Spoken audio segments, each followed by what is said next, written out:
கொஞ்ச நாளைக்கு முன்னாடி ரோட்ல ஒரு கார் நின்னுச்சு. இவன் போய் அங்க பேசிட்டு இருந்தான். அதுக்கப்புறம் கொஞ்சம் பணம் கொண்டு வந்தான்.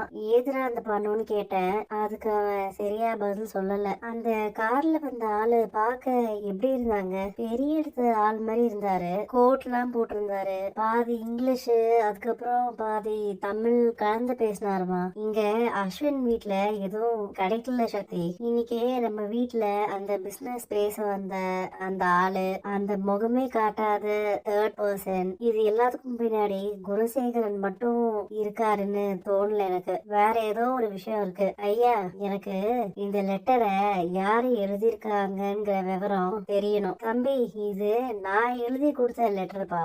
எது நீங்களா? அந்த பொண்ணு வடநாட்டு பொண்ணு. அவளுக்கு தமிழ் தெரியாது. அவங்க பேரு தேவகிப்பா.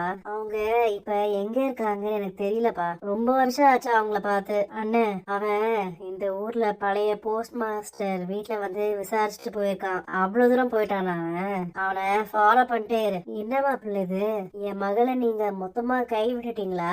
இன்னைக்கு நானும் என் தம்பிகளும் வெளியில தலை காட்டவே முடியல. எல்லாத்துக்கும் காரணம் இந்த வீட்டு மருமகளுக்கு தான். அக்கா ஹாஸ்பிட்டல்ல இருக்கிறதுக்கு காரணமே இவர்தான் எல்லாமே பண்ணது. அதனாலதான் நாங்க கேஸ் கொடுத்துருக்கோம். நான் சொல்றத கொஞ்சம் கேளுங்கப்பா. நாங்க யாரால பாதிக்கப்பட்டோமோ அவங்க கிட்டயே இது சம்பந்தப்பட்ட விஷயம் எல்லாத்தையும் கையில குடுக்கறேன்னு சொல்றீங்களே, தயவு செஞ்சு இதை பண்ணாதீங்கப்பா. இனிமேல உங்க இஷ்டத்துக்குலாம் எதுவும் நடக்காது. எங்க அண்ணன் என்ன சொல்றாரோ அதான் நடக்கும். மாப்பிள்ள, நான் சொல்றேன், எனக்கு இந்த கல்யாணத்துல விருப்பம் கிடையாது. என் மகளை காப்பாத்தணுங்கிற எண்ணம் மட்டும்தான் என்கிட்ட இருக்கு. எனக்கு உங்க மேல நம்பிக்கை இல்லம்மா நந்தினி.